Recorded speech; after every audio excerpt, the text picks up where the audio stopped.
And whether you're in operations or you're in sales, you have to have this specific approach in order to capture the attention and make what should typically be seen dull and unexciting. You actually have to make it exciting, right?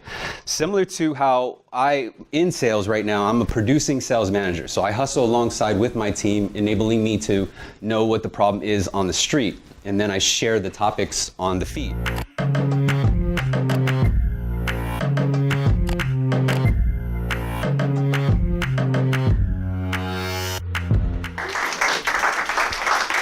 Hey guys. This is video, that's audio, so the people that are remote are seeing you on. All right, sweet. So wherever you want to do that. Yeah. So I'm probably gonna hover around somewhere in this middle and try to make eye contact with all of you guys. First off, I want to thank you very much for giving me some time and some of the attention. As you know, as Min mentioned, my brand per se is Sales Remastered. And the reason why I actually developed this was because I saw the value in video. I saw the value in virtual training and virtual mentoring.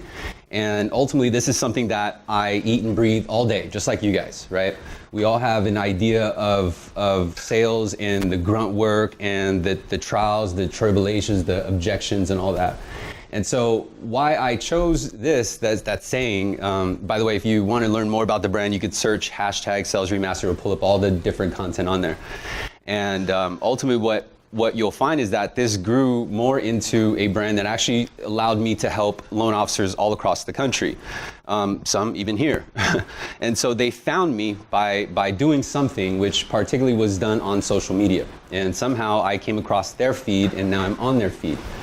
But what this does, and the reason why this is a little bit different, is because it's not your typical sales training.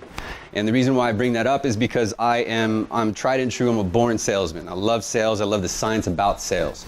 I love it so much that I make the time in my day to put this information together because I see the upside value in it. And so whether you're new at sales training or you're in sales training, at some point or another, we're all experienced in sales. Sales in itself is communication. Sales in itself is a way of influencing. And whether you're in operations or you're in sales, you have to have this specific approach in order to capture the attention and make what should typically be seen dull and unexciting. You actually have to make it exciting, right? Similar to how in sales right now, I'm a producing sales manager. So I hustle alongside with my team, enabling me to know what the problem is on the street. And then I share the topics on the feed. And this, I think, is imperative because it gives me kind of a unique advantage of not only being able to delegate, but also experience and facilitate, right? Like, I'm in the trenches with you. I'm not anything better than you are. And I think that's what attracts them to me. I'm not like some of these influencers online that wear the gaudy watches and, they got the Gucci chains, because that is supposedly how some people find influence. And that is true, because we're going to come across many different personalities that we have to lead, not only lead in our own team, but lead inside a sales training room.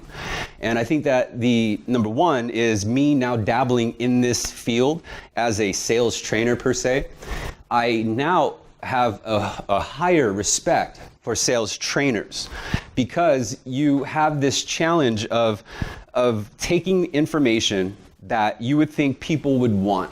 You would think that people would love to know the hacks, the shortcuts, the insights, right? But it's funny, because those who need it most typically are the ones who don't even want the information. They're giving you those weird looks during the talks, right? They're checking their phones, they're conversing with their neighbor, and it can distract us.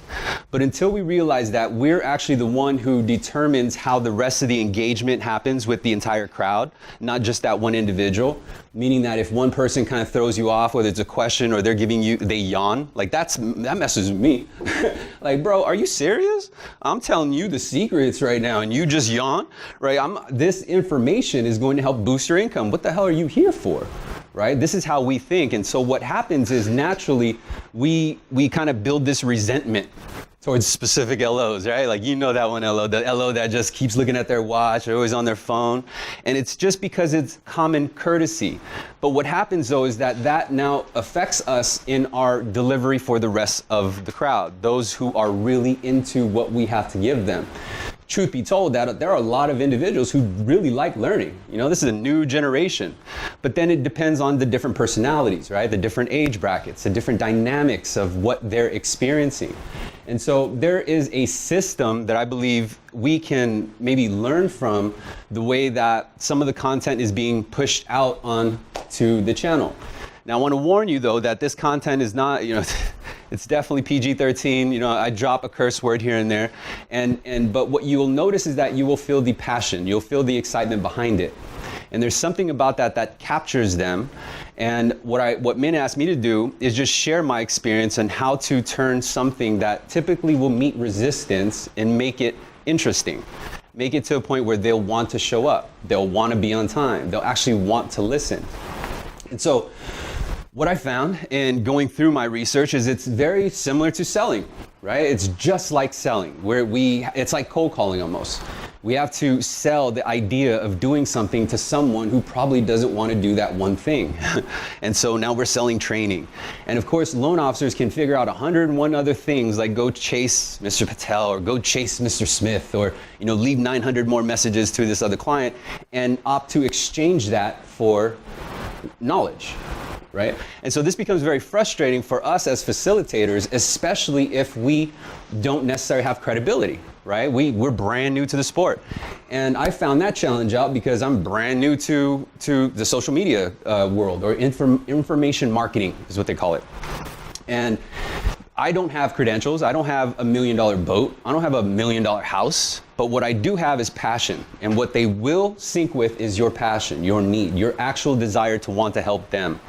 And so one of the techniques that I really share towards my own sales team, as well as those who watch the channel, is that in order to truly influence somebody, we have to entertain things that they're interested in.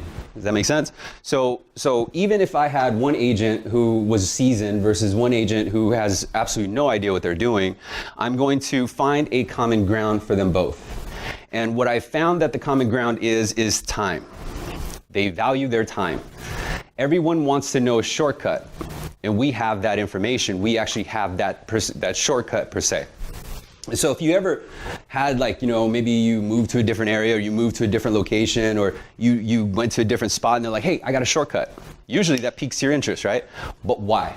Why is because the return on having a shortcut saves us time, saves us money, it saves us, you know, we can make a little bit room, be a little bit more flexible.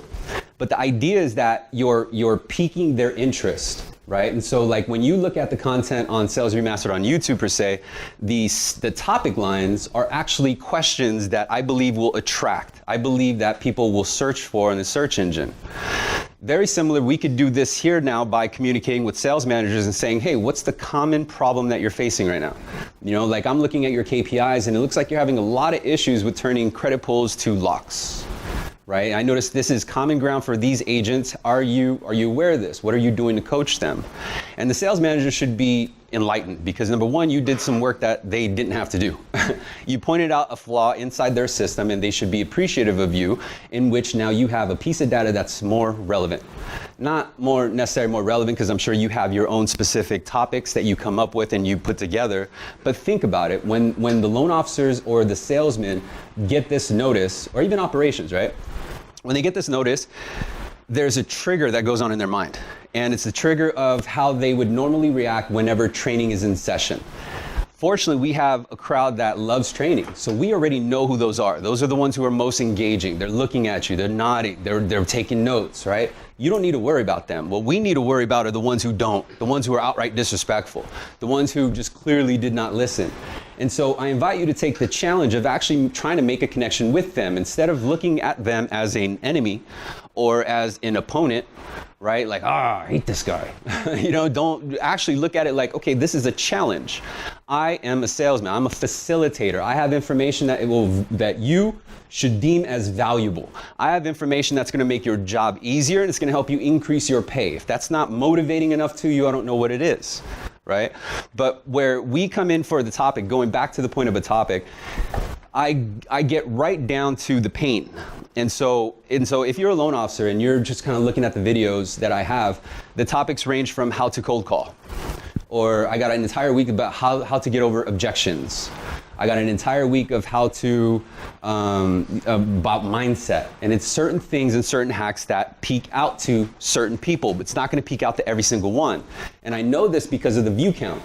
So I'll notice like the one I have is called 1003 Remastered, and it shows you how to effectively do a 1003 and capture the right information that you need to leverage and position yourself to make a sale. That was that's the highest viewed video that I have because it's about 1003. So people want to know a shortcut because what they're experiencing, and sometimes we forget or we understand but we show no empathy towards, is the fact that they are going through the grind. At the end of the day, you know, when we remember when we were in sales, one of the main reasons and one of the nice things about stepping up to management or stepping up to a facilitator is the fact that you get to back away from that, right? Truth be told, please believe, I'm glad I'm not on a dialer. You know, I got nice perks, but I've earned that perk, and I want you to feel that you've earned the right to represent a multi-billion-dollar brand. That is your recognition. It's not how long you've been in this game. They don't know me. These people across the country have no idea who I am, but they're reaching out to me because they feel, and I get questions all the time. I get emails all the time. And I get shared all the time, and people reach out to me like, bro, like, thank you for doing this. Thank you. And this is the real connection. And I think this is the reason why we choose to facilitate, is because we can make a connection and make a change for someone who is struggling. But the difficulty is how do we take the people who are struggling, but they're rebellious? They don't want the help. And so what I've found is that I could kill two birds with one stone. Whether it was sales or operations, I can peek at an interest that this person would have, regardless of their history, regardless of their their seasoning. And mainly it comes down to two different things. It has to do with time and money. That's really it. Just break it all back, just peel back the layers. And this is ultimately called motive, right? Like, this is their motive, this is their underlying reason. But if we peel back the layers of why they need time and why they need money, we find out that it's actually because of their family. We actually find out that it's probably because they have kids, they got bills, they're living way beyond their expenses, and they need a way out. This is the truth. This is what we're experiencing, right? Even from an operations role, when you come from a background where you were always at a tier level and that dynamic changes, it puts us in a self of fear. It puts ourselves in doubt, right? So as a facilitator, we have an opportunity to capture that doubt and help them alleviate that pain. Does that make sense? But it's in a different way versus saying, hey, you need to do this, you need to do that, you need to do this. It's more about, hey, check this out. This is what I learned on how to get over this objective, right? This I have found to be an easier way to get past this headache. You're actually applying it directly towards a specific pain. So for example, like, what was your training topic this week? Consumer portal. Consumer portal, right? Okay, so when the invite goes out, I imagine you guys do it on Outlook, right? So you get hit up and it says training Thursday or whatever, consumer portal. Is that how it comes out? Okay, right. So we'll take that for example, okay? From an initial standpoint, from a salesman standpoint, from even operational standpoint, we look at it as like, I already know consumer portal, man. You know, you kind of get that, and I'm not saying what you guys are doing is wrong. Where I'm getting at is there is another way to communicate that message. And so if we get a notice, let's say Tuesday, for a meeting on Thursday, then it's our opportunity to build up hype around this event and build it up as if, check out what they're going to cover, right?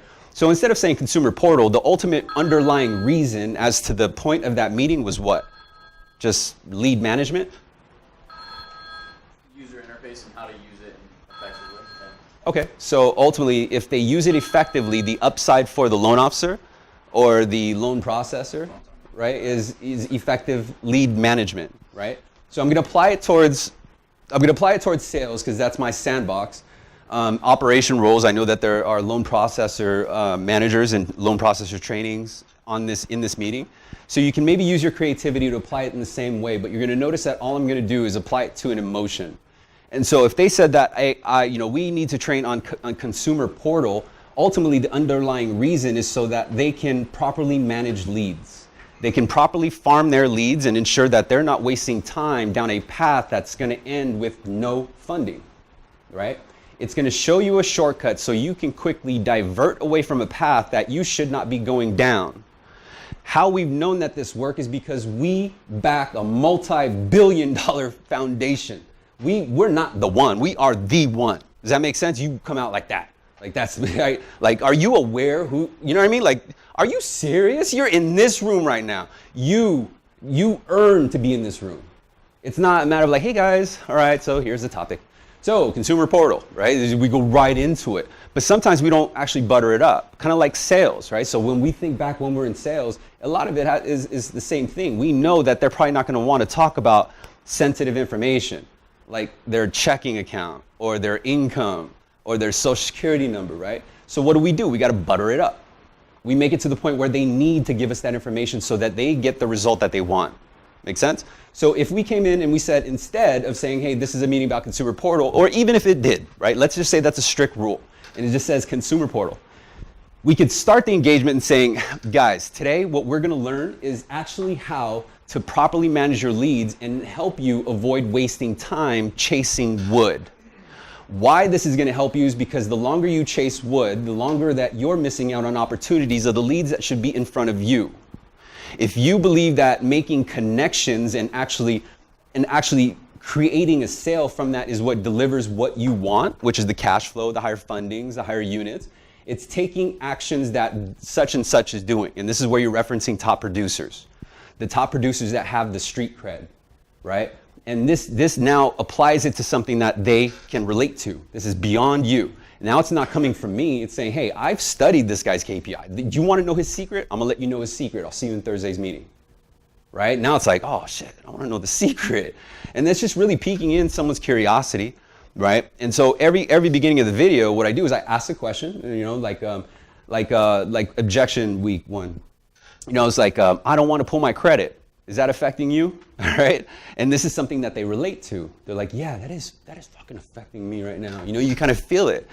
And what happens is when you connect with them emotionally, when you tell them, say, hey, I got the answer for you to give you this result, it's different than saying, hey, this is about consumer portal, right? This is where you place information. This is about the interface. It's about the result that you're selling them, not the logistics, right? Not the boring work. And if you want them to engage, then you have to pique their interest because they're only worried about what's in it for them. The whole reason why they're pointing at they're acting like they got to go, like they do one of those and you catch it in your periffs and it kind of throws you off, right? It happens to me. And the funny thing is though, is that it even happens in the voluntary meeting. So every Friday morning, even this morning, I do a voluntary meeting. It's called Breakfast of Champions. And I do it at 8 a.m. and it's voluntary, right?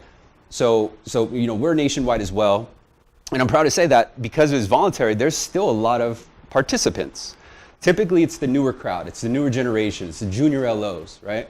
But I take it as a compliment because I'll actually get veterans in there too. And you have this position also where you're in a room and you have people who are doing their job remarkably well. And you have an opportunity where you can leverage directly from them, right? And say, hey, Keith, you know, you smash these numbers. What's your secret here? Put them up on you know, to announce it, and they will actually take pride. Not only that, but everyone in the room is going to buy it easier than they'll buy it from you, right? Because we're like the parents. We're like, you know, we're Uncle Tom. You know, they're not really going to take it from us. But if we tell like peers and colleagues, these are like their brothers and sisters, right? They click. And so if we come in and completely pay no minds towards the empathy that's needed in order to control their emotion, it's going to be very difficult to make them want something. Make sense? So I guess where I'm getting at is now with technology, sometimes we have to do it virtually. And virtually is a different animal, it's a different beast, but at the same time, you can really control the energy of that engagement. Meaning you can properly structure your presentation in a way that captures their attention and lures them towards the end. I did this in the video where I wanted them to hear out the middle of the body because it was promoting the website. It was promoting the blog. And I wanted them to sign up for a free script, right? So what I did was I did a capture of a very interesting topic and I told them what it will do once they figure out the solution. And so in this case, it was how to get past or how to sell a higher rate and fee. And so how I opened up the video was something like the market is different. If you want to be prepared to go into 2018 and ensure that you're staying relevant, you're staying paid, then this is what you need to do. I'm gonna show you how to sell a higher rate and fee. And then go into the intro, go into the body of the meeting, right? But what happens is you're piquing their interest right from the start and you're capturing that attention. Now, what we need to do also is when we're going through the logistics of like the computer, because I've been in training, I go to trainings every Thursday. And fortunately, I was one of the LOs or one of the employees that was engaging, right? Like I looked at it for its value, but not everybody's gonna look at it for its value. And so me stepping into this role and doing more participation to train loan officers has taught me a different appreciation for facilitators, because it's only you who are up in front and only you who are driving. Does that make sense? All eyes are on you. And the rush, the nervousness that you get, I was nervous as hell standing in the lobby. You know, I couldn't sit down. Men gave me like 9 shots of coffee, so I'm up here about to do some jumping jacks. But you know, you shake it off, right? You throw yourself into the mix. And what I've learned in doing this for now over a year is that when I started, it was very awkward. It was very weird to see myself on camera. I didn't like it, right? I always thought people were judging me. I always thought people were gonna make fun of me. And what that really is that it feels weird because it's outside your comfort zone. So you know the cliche, right? Live outside your comfort zone. Like, well, that's what it means is you're doing things that are not typical from what your daily routine is. And so even all this information I'm sharing with you right now, it's gonna be different from probably your method right now. And so it's really up to you on whether or not you execute on the information that I show you, but you can see it for yourself and how it works on social media. And so if you could take a tidbit and say, okay, well, that's how he made that boring ass topic of how to do a 1003 more captivating. That's a boring topic, right? At the end of the day, 1003 is just some boring shit. So with regards to capturing their attention and what to do with their attention, then we need to focus on the end result, because we have entitlement from this big company to put us in position to teach the absolute most important pieces of the company, sales and processing. You agree? Everything runs through our guys. Everything runs through our people. And it is up to us. We've been given this title. We've been given this role to facilitate and say, hey, make this process smoother. So when we have this objective and we look at it as, I'm a facilitator, I know everything about this, you need to listen to me, you need to do this, there's just a different delivery if you go that way. Make sense? But if you do it from an empathetic role and you kind of get down to their level and you relate to them of the objections that's killing their time, right? The objection that's causing their mindset to put them on a dark path. And when they relate to you and be like, yeah, you know, because they're not going to tell you that you're right. They're not going to tell you like, yeah, I am kind of scared shitless on my income. They're not going to tell you that. But I guarantee you they're thinking it, right? And we should know this too, especially with processors. Processors were making a killing, right? Now, where the hell did that tier go? Man, remember the good days? Remember those good days, man? Those top tiers were money. Now we're fighting for the bottom tier. So we're gonna look at this as a shift in the energy in the environment that we are constantly in. And so this is where emotional intelligence comes into play and understanding emotions. Not only understanding your own emotion on how you react to things like someone yawning, or someone looking at the phone, or that one LO who went to your manager to go complain about you, right? I don't know, I need to go in this meeting, man, right? Like, I don't worry, I gotta go inside sales training, man. Oh, here goes sales training, right? But again, I invite you to look at that individual as fortunately, you know who it is, right? And the last thing that we dread is to have that person inside of our meeting room, because it messes up the entire dynamics of the room. The reason why it messes up the entire dynamics of the room is because it affects us and we exude how it's affecting us. We exude through our body language, our tone, our focus. Everything is off because of this one person. So if you could think of who that one person is, then we at least know where to target our effort, right? So we have a decision. We can let them affect us, or we could put the right pieces in play to connect with them emotionally. And so there's a reason why they look at certain things a certain way, whether they're wasting time or they're not benefiting off of the information. And what we could do is take a little bit further review of what their numbers are, where they actually stand, where they're having trouble most. And now we can make a connection to them, right? And so, for example, if we have a salesman who has absolute trouble on elevating locked loans, right? This they call him Woody on the sales floor. So he doesn't have enough courage, he doesn't have enough, you know what I mean? Like, but he should get the training, maybe he's disrespectful. How do we apply it to him? Well, we talk to the emotion that he has. We talk to the insecurity that he has, right? And say, you know, the methods that I'm gonna teach you guys today are gonna help you avoid locking wood. As a matter of fact, the ROI is gonna increase because those you actually solidify a deal or you give a lock, it's gonna increase the urgency you set forth. And that's ultimately where they're having problem with, right? So if you were able to capture them, or if you were able to connect with them on that level and give them information that's a little tailored to them or what they believe is tailored to them, their energy will change. They'll actually be participating, right?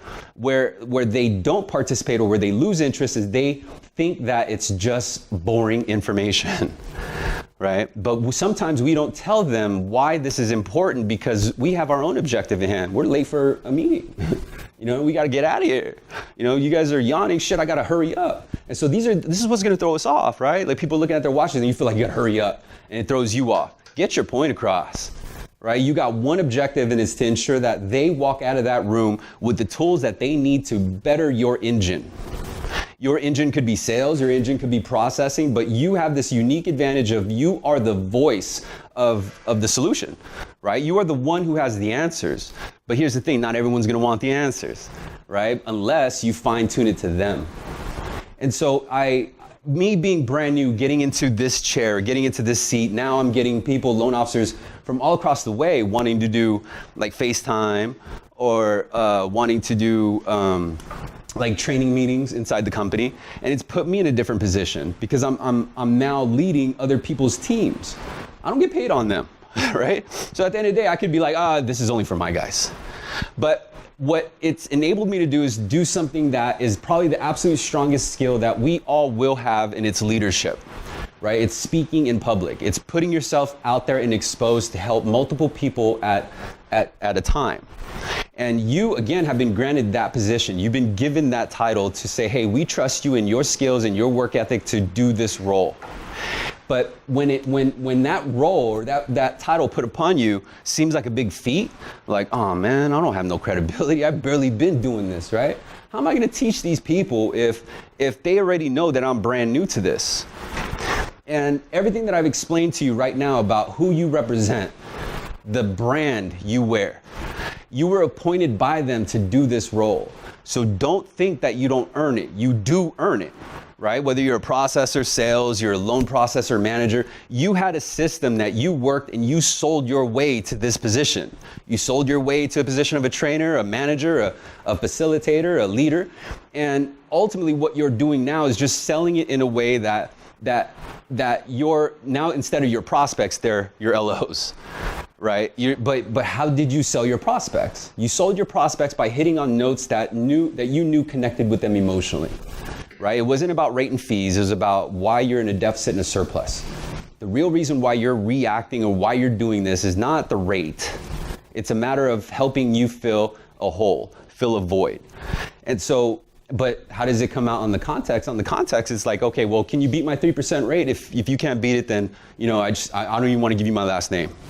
Right? And this is how our LOs are going to come to us. Like, well, if you can't help me make $10,000, then I don't even want to be here, right? To some degree. Like, well, this isn't going to help me today, then why am I even sitting here? And so these are the challenging things that I've experienced in being newer to the role, because I'll get people who were forced to come to my meetings. These were typically the lower producers. And a side note, what you're going to find out is that of your LOs, you're going to have a good portion of them who are legit. Like, you don't even need to worry about them. You know what I mean? They're driven. They're on their way. If anything, I would use them as a tool to reference how they do X, Y, and Z. Right? That's to capture the absolute best piece of information, because you're learning right from the top. And then you got the middle ground who's somewhat interested, somewhat engaged, and then you got the lower level who just clearly, blatantly are just rude and offensive. Right? But not necessarily rude and offensive, like F you, you know, they're not cordial, they're not, you know, respectful. And so I get these, especially from the lower producers, and I know their numbers. They don't know that I know their numbers, but I know their numbers. And what really bothers me is that I'm helping them learn how to do the absolute toughest thing that they go through each day. It's their grind, right? So in other words, I'm helping them find a shortcut to their solution, but they would rather go the long way. In other words, I have a shovel and a map, but you'd rather choose to dig by hand. So we can react in two different ways. I can react and be like, well, F you then, you know, get unhappy every time they come in your room, but what's gonna happen is it's gonna affect everyone else. And I think that does a disservice to everyone else in the room, because again, there's a big portion of people who really wanna be there, who really do support you. And that, I believe, is what we need to focus on. Don't focus on Woody, or whatever LO is just giving you disrespect, because if it really does affect you, you have a chance to connect with them individually, right? You could tell their SM and be like, hey, I think he really needs help on this, you know, maybe hit him up and connect with him on a different level, right? Because if he buys into you, every other meeting therefore after is gonna be a little bit stronger for you to carry on. Cool. Yeah, so that's pretty much it. You guys got any questions that I can answer? Yeah. When you're dealing with not a specific training topic, you're dealing with, let's say, a new hire group.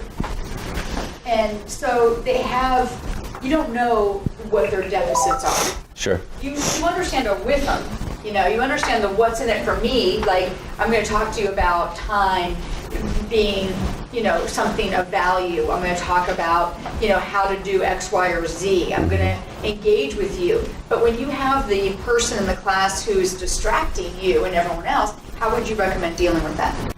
Good point. So it just depends on who the person is distracting you.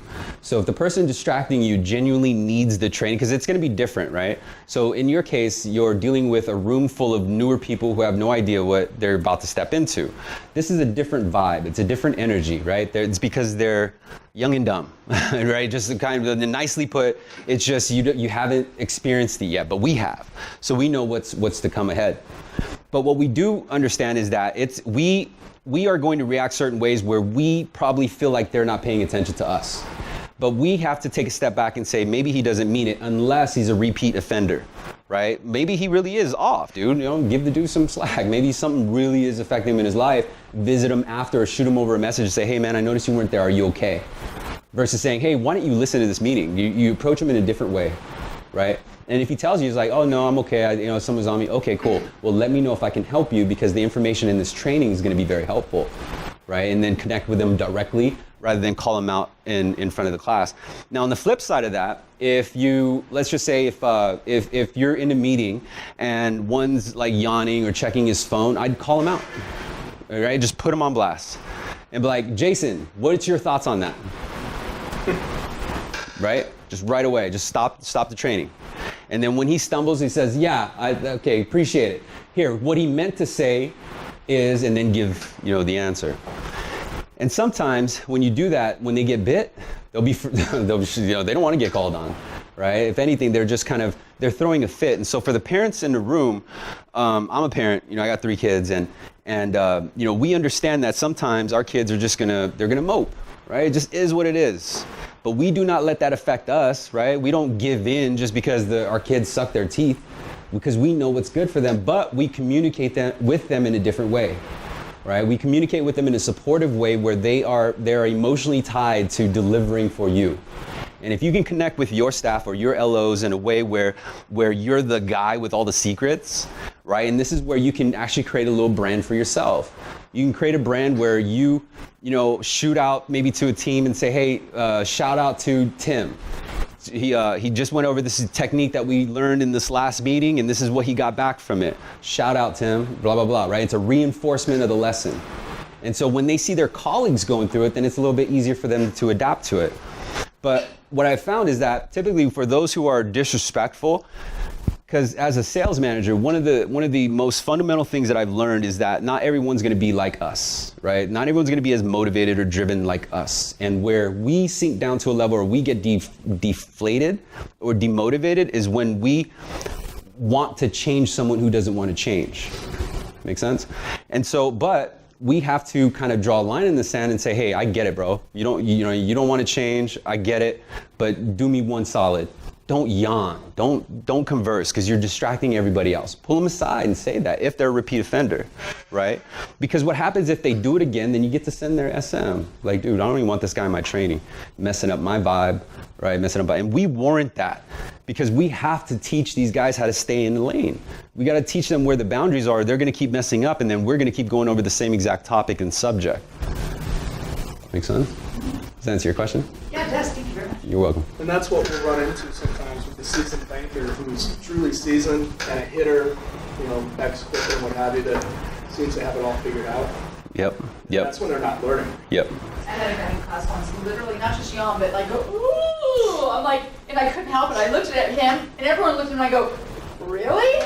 Yeah. I'm like, really? Yeah. And he's like, I'm like, Yeah. Let's politely put them on blast. Yeah, politely put him on blast. Everyone give him a round of applause for that yawn. My God. Right? Like, we clearly see where your mindset is right now. Thank you, bruh. Right? Just kind of connect with them on an emotional level, make them all laugh and kind of gang up. And I promise you he's not going to yawn again, because he's going to feel like, oh man, what a jackass, right? And so that's where we kind of get our jabs in. But we cannot let it affect us to the point where like we hold resentment. Because what happens is, like, just like parents, right? When we got, we're angry at one kid, sometimes it can actually rub off and affect the other kid, right? But we're not mad at the other kid. Make sense? But the other kid could feel it in our vibe, right? Like, Mommy, Dad, you mad? It's like, no, I'm not mad, And you just kick him real quick. But ultimately, what you do is we exude it. Subconsciously and unknowingly, we actually affect the rest. And in my opinion, I think that's letting that individual win when they shouldn't even deserve our time. Does that make sense? Be proud of the time you're giving. Be proud of the work that you're doing, because I mean, my God, right? We're not with some small mom and pop shop. This is a major player, bro. Like, you are part of something big, right? And so that gives you your brand. That gives you the confidence. That gives you like, hey, you earn my time, right? I'm gonna teach you, because either that or you're gonna drown, right? You sell them on the repercussion, the threat of what if they don't learn what we're going to cover today. Does that make sense? So sometimes, like in sales, right? Like, we would sell them like, well, why you should buy, when actually some people are sold more on what would happen if you don't buy. Get it? So it's kind of a combination of both, and you got to find out how the relationships interact, and you can actually control the room by understanding those emotions. Quick question from the call. Question from the call is, how should we handle people showing up late for our meetings or trainings?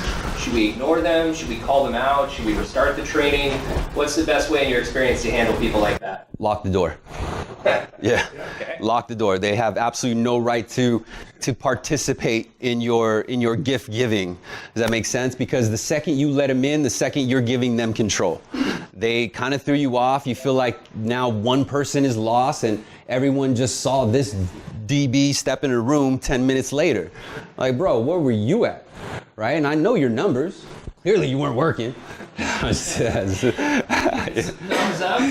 People on the call for that one. Yeah. So lock the door. Got a question here. Yeah. So on the direct side, the company's buying the lead. So it's like, hey man, the company's doing this for you. You better be doing it. Sure. You should be doing it. On the retail side, it's their book of business. So it's like, hey, they're the ones coming with so it's almost like you got to cater a little bit differently. Yeah. I mean, so when you're getting pushback from those people, you don't want, obviously, company doesn't want to lose their big hitter. They're bringing in big book of business. So how? It depends on what they're giving resistance on, right? So if that big hitter, that big book of business does things a certain way, but we need it to be done a certain way, right? Then it's really just the operation, it's the cohesion. And now we have to decipher who's the person who puts in charge to kind of set that engine apart, or kind of set that engine on its track. And so, for example, if I was dealing with a retail person who had a huge book of business, I feel like I have to cater to this guy because I don't want to lose his business, right? And the company's going to look at me if I lose his business. And so what I do is then I share stories with that person. I do storytelling. There's some about storytelling that enables you to push a point across in a third person point of view. Got it? So even if it's make-believe, even if it's like a Disney movie, if you break down a Disney movie to its bare bones, it's actually teaching you the kind of the fundamentals of life, right? Like this is the bad guy. I forgot the term. It's called like, man, it's just, they paint the picture of the bad guy, the good guy, the girl, right? And there's just that cohesion, but it's done through storytelling. And of course, there's many different stories.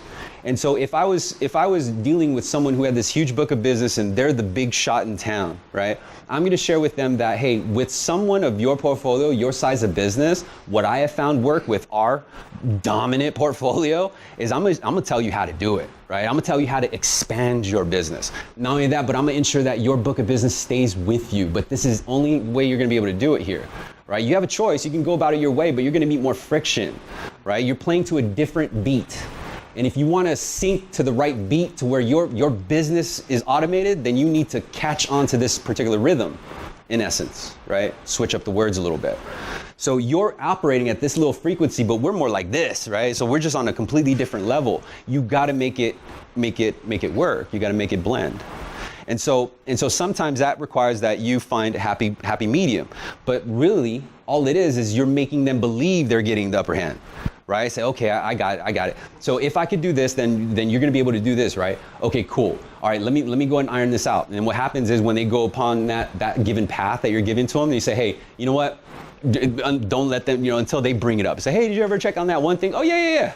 Right? But you'll find that they'll actually just catch on to the beat themselves and just make it work. Right? Sometimes it becomes an issue if we bring it back up. Like, hey, I got back to that one thing. He probably forgot about it. Make sense? So people with that book of business, they just have this psychology. It's like the prospect with the good credit. They feel like they warrant the best rate and price, right? Like, I don't even need this loan, right? I can get your lowest rate, no fee, no problem. They expect it. And so sometimes we just got to play that role. Oh yeah, let me go and get that for you, right? Make them feel like they're driving, but really we're driving them. Make sense? Yep. For virtual training, yes.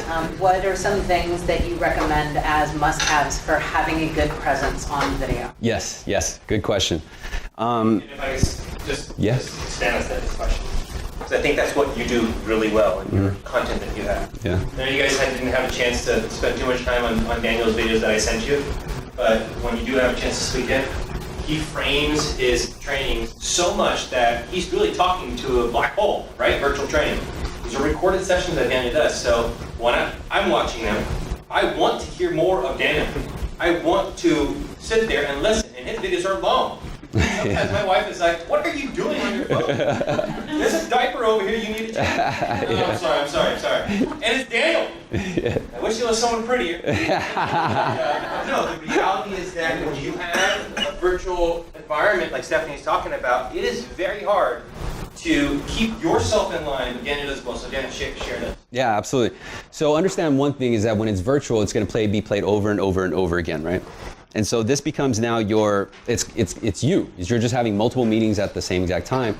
And so it's important that you control your energy in a way that you can't just necessarily come off of a bad experience and go right into virtual training, right? Because kind of like the trainings, your mood exudes from you. And so the content that I have, I typically film on my way home from the gym or on my way home or on my way to work from home. So I'm already kind of amped up. I'm in the zone. Does that make sense? Like I'm worked up, I'm flexible, I'm primed. And so if you have to do a virtual recording, is it live or pre-recorded? We're gonna do ours live. Okay, you're gonna do yours live, then it's important that you gotta be in the right mind frame. So let's just say that you got a virtual training at 4 p.m., right? And what I would do, like right now, right here, I have a playlist. Like I got playlists that changes your state. Like you hear this terminology of mind state, right? The reason why, mindset. The reason why mindset is important is because it's changing the state of mind.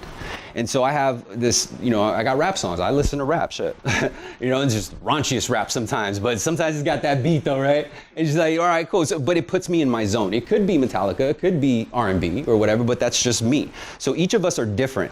But when you find that thing that puts you in that state, whether it's a quick video rant that you find on Sales Remastered, or it's a quick, song that gets you in the mood for like cardio when you work out, right? It just changes you in that state and it puts you back in control.